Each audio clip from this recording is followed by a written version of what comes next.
reality and understand that is the Jewish land, and that the people recognize their responsibility in the world, that's a giant thing. It's giant. It's so important because now they're recognizing what they are. So this is a very great thing that happened here. I'm very excited about this. I hope the American elections go well, and that people, as we've talked about many times, Noachites have a responsibility to make sure their country is going in the right path. And hopefully a democratic situation means if the people get out and say, we support a way of living that is proper, that is what has to happen. It's happened now in Israel. Great news. And as the verse says, the Torah comes out from Jerusalem. And I hope, God willing, in America, in election day, 2 days from now, also people will get out and say, we can't be living in a world that is counter to God's will. Just can't do it. Can't accept it. Can't be part of it. Okay, so that's the good news from Israel I want to start with. Now, I want to go on to one thing that we're in the finishing. We had the Parsha of Noach. It's moved into Lech Lecha. It moved this week into the story of Abraham. But I want to talk a little bit about Noach and what happened, because it's very relevant to what's going on in the world.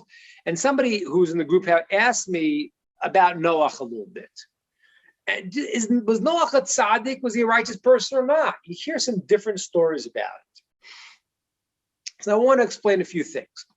First of all, Noach, it says in the verse, was a tzaddik, right? It's what it says in the verse. The verse says Noach is tzaddik, is a righteous person. Tamim he was pure in his generation. Okay.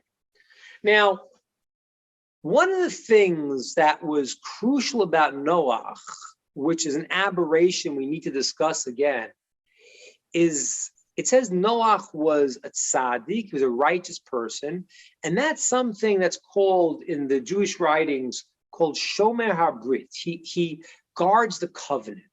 Now, what covenant are we talking about here? Something was happening in the generation of the flood that was very, very bad, and it's happening today in the world, and this is why you got to vote to get this out. It's not acceptable. And I want to explain what this is a little bit. It says the animals were having relations between different species, the people having illicit relations between animals and inappropriate things. They were not controlling their physical desires and having inappropriate illicit relations. Now, I want you to think about something a second. What are the two greatest physical pleasures in the world? If you think about it, you'll be it's very fascinating. The two greatest physical pleasures in the world are physical intimacy, right? Man and a woman, and eating. People like to eat. Those are great physical pleasures. We all like to eat, and intimacy. If you think about it more deeply, you realize that both of those tremendous pleasures are both built on the sustaining of life, right? When I eat, I can live. When I have intimate relations, I can procreate. I can create life. That's very significant. Those are the greatest pleasures, and therefore those are the places that are most easy to pervert. God gave us a place where this ability to create life through eating and through procreating, he made it pleasurable. He didn't have to make it pleasurable. Think about it. What happens if God made it that your food tastes like sawdust? You'd still have to eat, right? What happens if he made it that physical relations were unpleasurable? You just have to procreate, keep going on. And yet, he put the greatest pleasure there. Now that means that this is a place that is powerful. And therefore, it's no accident that that is the place where people go and corrupt it more than anything else. We eat gluttonously, we eat out of control. And the generation of the flood was taking the areas of their physical pleasures of illicit relations, of where they could have built and created, and misused it completely. Noach is called a tzaddik, a righteous person, that he guards what he is. Let me explain this more deeply. It's fascinating. The deepest part about the person, if you think, what is the most godlike thing that a person could do? It's actually to help create another person. Is that crazy? God gave us an ability, and every tree, if you look in the story of Genesis and Bereshit, every tree, it doesn't describe much about the tree. It says God made it liminehem, to their species, which means that every tree had in it the ability to produce another tree. Every species had the ability to go and to produce another type. That is built into the system to create life, to expand that. And that's why, by the way, there's a law that you're not allowed to crossbreed things. You can't take, a donkey and a horse and breed them. The mule is a sterile animal, because you're not supposed to take them, because what happens is, if you do that, if you take, let's say, an apple and a plum, and you crossbreed them, you don't have an apple and a plum. You have neither. So God created every single creation with a purpose, a unique purpose in the world. And Noach maintained what he was. The people of his generation were out of control in this area. And they were doing all the things that they were literally illicit relations all over. That was their main thing. It was mentioned last time. And I bring this up again because we're talking at a time where the world, if you look at the world, there is a loss of the concept that we are something and we have something we have to do. People are all over the place. And therefore, in illicit relations, they're all over the place also. And that is the story of the flood that happened. And that's happening right now. So we have to do, as I said, it's election time. We have to also get out and stand up for people being like Noach. Noach, to say that the human species has what they have. Animals have what they have. And everyone has to be true to their root, to their essence. Okay.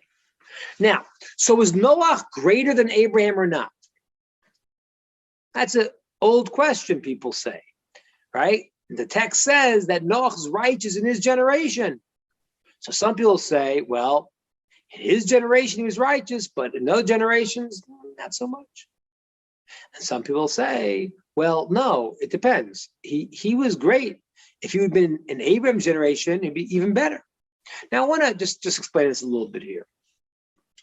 Some people think that Noach was not so amazing. And it's not true. Noach was a great tzaddik. He wasn't as great as Abraham. But I got to tell you something. Have you ever fought the entire world by yourself? No. Nobody here has stood up and said, this is the right thing to do, and I don't care what you say, I'm doing it. We're all social animals. You walk into a social situation, the old thing, if somebody walks outside and 10 people are looking up to the sky, and you walk out there, you're going to look at the sky too, because we are influenced by our society.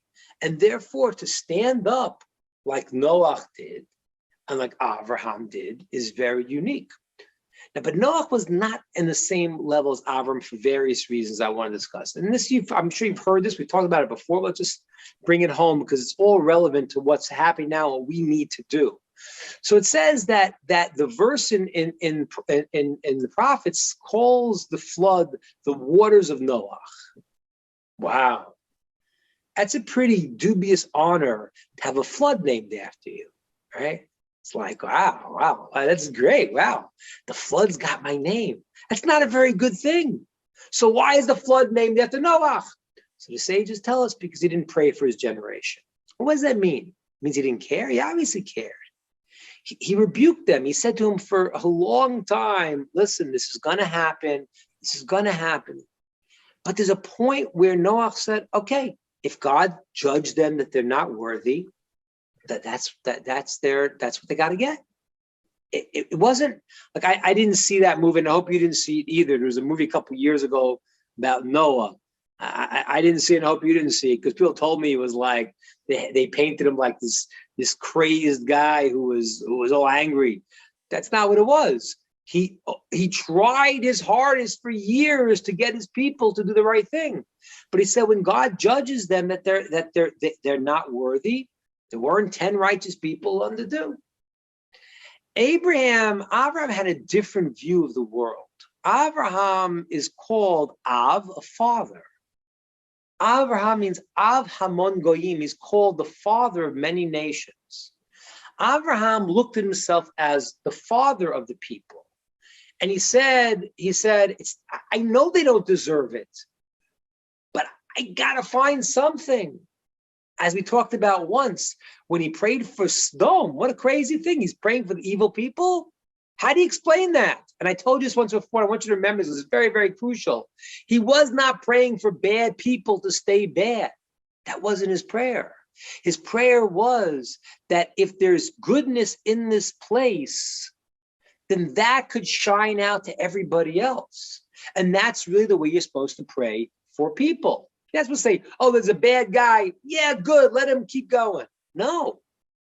The prayer is that if he's got an ounce of good in him, then let that be brought out and let him change.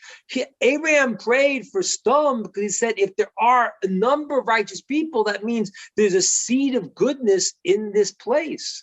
And that's what he prayed for. And that's why the sages tell us, really, even though it looks like it wasn't accepted, it was accepted because God did take, how I don't want to get into the mystical things, how he did it, but took the souls of those people and brought out whatever goodness eventually brought out from them. So Abraham has got a different view of Noah. Noah does what's right. He's a righteous person. He guards what's right. And there's a rule, there's a law. And you cross the line. Abraham is the father of the people. He's the Avraham, Av among them. He's the father of the nations. He saw himself as the parent. If the parent, I want to tell you an amazing thing. It's like the story of in Noah when he sends out the bird, right? You guys saw that. It's a very strange story. He sends out the raven, and the raven doesn't want to go. Then he sends out the dove, and the dove does go. Why didn't the raven want to go? So the sages tell us that the raven is a cruel animal. It's the only animal that's cruel to its young. When the babies are born, they're not that dark as the raven. And therefore, the parents don't believe it's their child. They don't want to feed it. And the Talmud says that there's mosquitoes, there's bugs come out from the feces, and the babies eat that. So the raven has a certain quality that it's hard for the raven to, whatever this means, to find the good in something. And Noah sent out the raven to find, was there something good to build the land off of? And that's what the raven didn't want to go. They didn't want to see that. The dove is always compared to loyalty. The dove is true to its mate. Okay, there's certain types of dove. It's called the tur in Hebrew. The tur, which it'll only have one mate for life. A fascinating law in the Torah and offerings, where if you're going to bring this two types of doves, you only have to bring one. You should not bring the one that only has one mate for life, because then you'll take it away from its mate. So the certain types of dove only have one mate for life. It's loyal. I want to ask you guys, what does it mean to be loyal to somebody? You're married to somebody. How do you stay loyal? If you marry someone, you say, well, this person is not who I thought it was, so how are you loyal? If you say this person was that, but there's something totally different, what are we loyal to? What is loyalty? What does it mean? So let me explain to you, there's an amazing word in Hebrew called compassion. Rachamim. Rachamim. People misunderstand what compassion is. Compassion means the following. When a mother is compassionate to the child, she goes to the parent-teacher meeting. The teacher says, your kid is a disaster. The mother says, what are you talking about? You don't see this about my kid and that about my kid? Now, the mother may be delusional. Sometimes that happens. But what also happens is she sees the good in the child that the other people don't see. That is compassion. Kindness means I give you kindness no matter what. Judgment, I judge no matter what. Compassion means that I see the goodness in the person, even though you can't see it, and that's what I always notice. And that's why the Hebrew word rachem, compassion, is the same root as the word, is the same word as a womb. It's called a rechem in Hebrew. Because you don't see, there's nothing there. Well, there is a baby there. There's a child, there's a person there. The word rachem, compassion, if you flip the letters around, you know what word it spells in Hebrew? It spells the word machar, which means tomorrow. Why tomorrow? Because the mother sees the tomorrow. That's what she sees. She knows the kid's not perfect, but she sees the goodness in him. That's loyalty.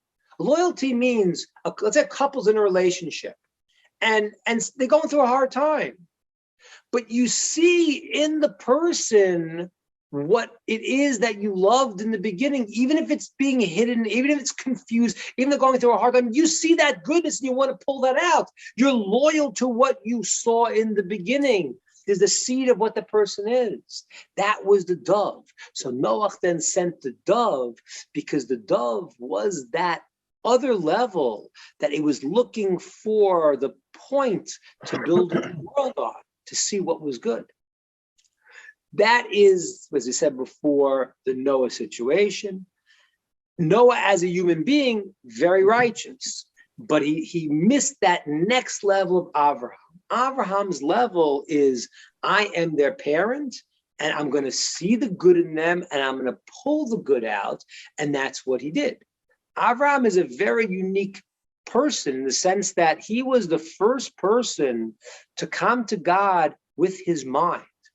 Avraham, by the way, in the Jewish writings is called the great philosopher. Why?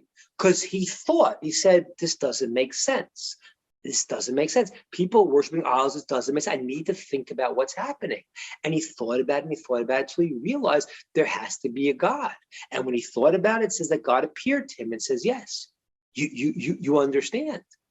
You understand. And now that you've done all your human effort to make this a reality, now God reveals himself to him.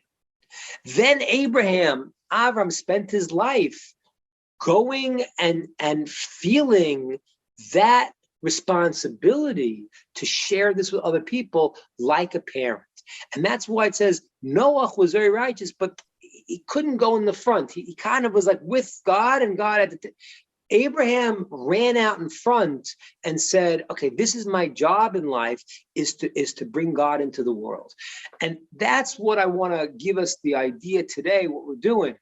Every single one of us has to go and lead the way to make a difference in the world. You can't sit on the sidelines. This is really, there's a battle going on between positive and negative. It's a real battle. And there are philosophies that are being spewed that are totally bad, totally wrong, totally against the Torah. And we have to know that. We have to say, okay, I have to try to speak to people like Noach did. I have to pray for them like Abraham did. But I have to go and stand up and say, this is what's important and this is what's meaningful in life.